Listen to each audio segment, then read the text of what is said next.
Hello, everyone. Welcome to a bonus episode of Leaks Daily. I don't mean to make multiple episodes per day, but there's just been a crazy new announcement coming from Facebook of all places, announcing some brand new powerful relics as well as showcasing some of the ones that we've already had. And this is coming from the official RuneScape account, so this is not some fake stuff. This is real. And really, what would be the point of the series if I didn't cover these news?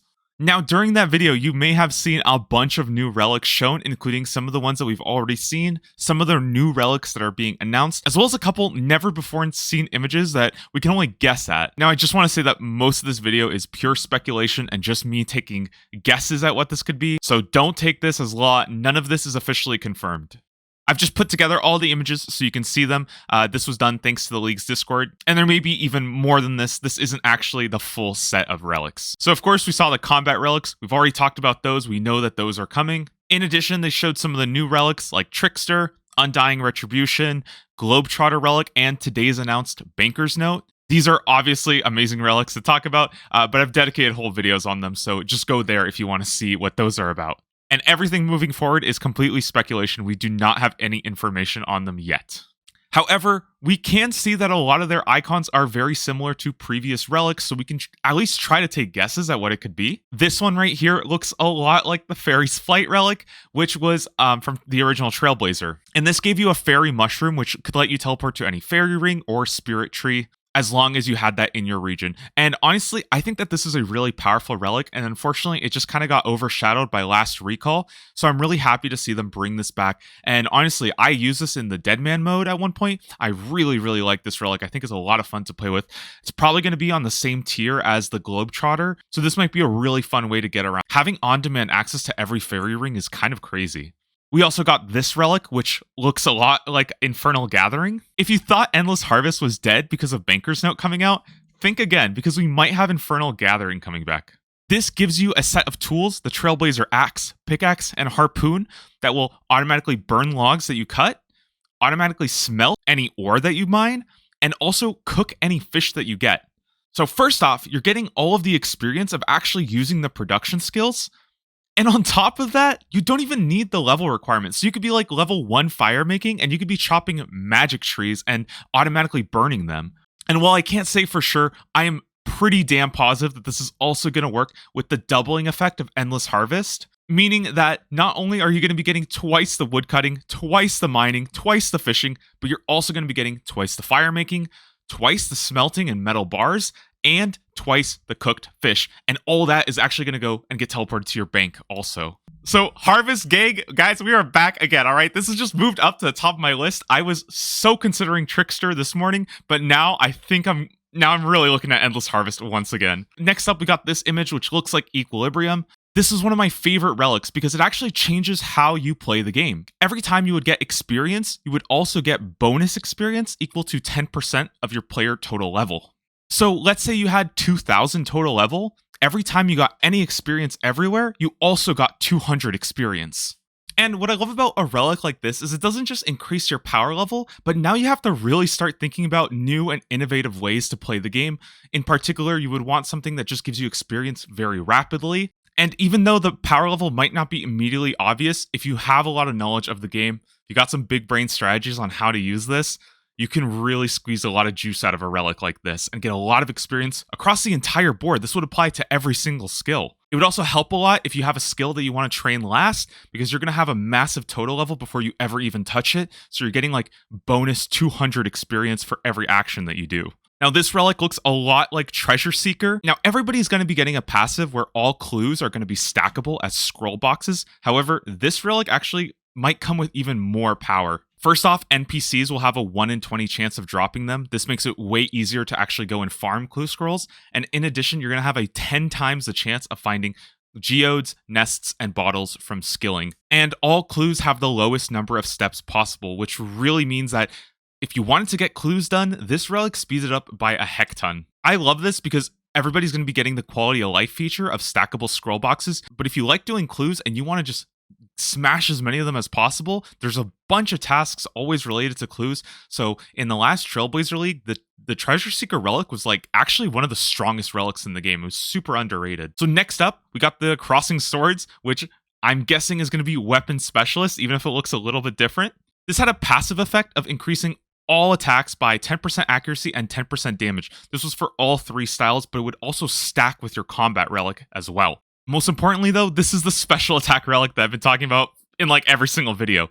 Your special attack energy regenerates 30% every 30 seconds instead of 10%. So this is 3 times the rate. And special attacks that cost more than 20% will cost 20% flat. This means that you could special attack 5 times in a row. And this really changes the meta of leagues because you can come up to a boss, special attack them 5 times. Imagine like a Zerite crossbow hitting 5 times with the spec. That monster's probably dead halfway through your 4th spec, if I'm going to be honest. And even for longer fights, you're going to have that special attack energy, which, by the way, in Trailblazer, we didn't even have the Lightbearer. So this might actually stack with the Lightbearer and get even more special attack. So you're just going to be pumping out specs throughout the entire fight. Okay, we also had this relic with a heart and fire. This is exactly like the fast metabolism relic from Shattered Relics. However, this effect was your hit point regeneration is increased by ×4, which is a pretty weak relic, all things considered. So we're getting further into the realm of speculation here. This might be the lifesteal relic. Successful hits have a 50% chance of restoring the player's hit points, so this is just giving you some free lifesteal with all of your attacks. Again, I'm not sure, but just because it has a heart, I wanted to bring it up, and we're really just taking it's full guesswork from here on out. Now, this relic with a shield and fire on it is also completely up in the air, but it does kind of look like Absolute Unit. And not only did you take 50% less damage from all monsters, you would also reflect some of that damage back to the attacker. And so you could actually kill Bandos literally just by sitting there and eating food while the reflect damage killed him. This is like a ring of recoil on steroids. And obviously, no idea what's going to happen here. This could be an entirely different relic. But if you wanted to be a tanky boy, which I know a lot of you guys are planning on being tanky this time around, this is probably going to be the relic for you. We've also got what looks like the Infernal Tools, but it's like a farming version of it.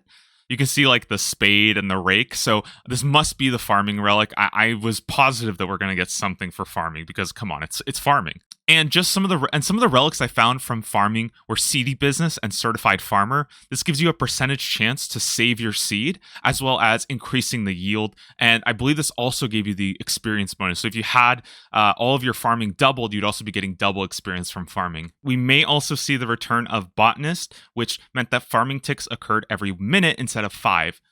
So this basically meant all of your crops grew 5 times as fast, and this guaranteed you would get twice the resources and twice the experience. This may even have an Herbler version, which has the Herbler effect of the Botanist. But again, I don't really know, just based off of the relic, this might just be farming only. Okay, so there's a new relic here that has like a Slayer skull attached to it. So I just looked at some of the previous Slayer relics we've had. The big one is, of course, Unnatural Selection, which lets you choose your own Slayer assignment. However, everybody is going to be getting 5 times the Slayer points, so I don't know quite how good this is going to be because you're going to have so many Slayer points, so you're kind of going to be able to skip around and really choose whatever task you want to do. Passively, everybody also will have the increased chance of superior Slayer monsters.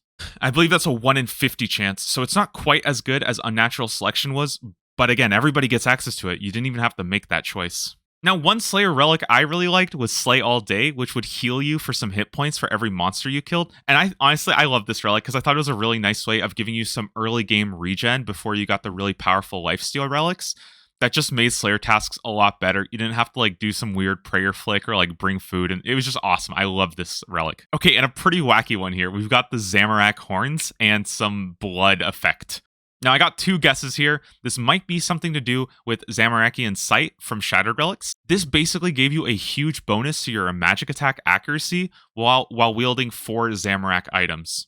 However, with how incredibly accurate the Shadow already is, I don't think that this is going to be enough to be a relic, and because there's the blood effects, this might actually be a lifesteal relic itself. Again, successful hits have a 50% chance of restoring your player hit points, but those numbers could be completely subject to change. This one's really up in the air right now. And now I really have no guesses on this one. You got like a swinging axe. I couldn't really find anything that even looks like it. Maybe this makes 2-handed weapons better. Maybe it's like a skilling relic. I really don't know. This is just completely a guess at this point. And my personal favorite, we got the money relic coming to Leagues 4. Now I have no clue what this is going to be.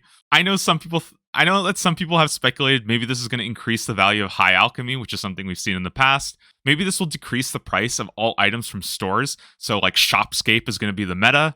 But my personal favorite, and this is completely a guess, what if this relic let you use the Grand Exchange, but only with other people who took this relic to use the Grand Exchange? I mean, that would break so many rules of like Iron Man and Leagues 4. But hey, if the other relics haven't broken the game enough, then maybe my idea might actually hold.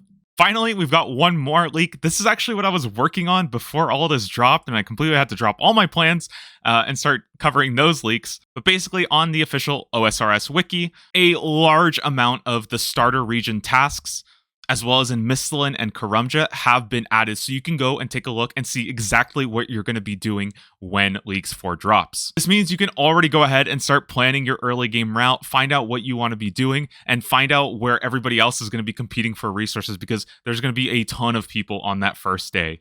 In the last leagues, you needed to complete 60 tasks to unlock your first zone. So that's kind of going to be my goal, is to try to find 60 tasks that I think I can complete really easily so I can get into that first zone and escape the starting area with the huge mobs of people.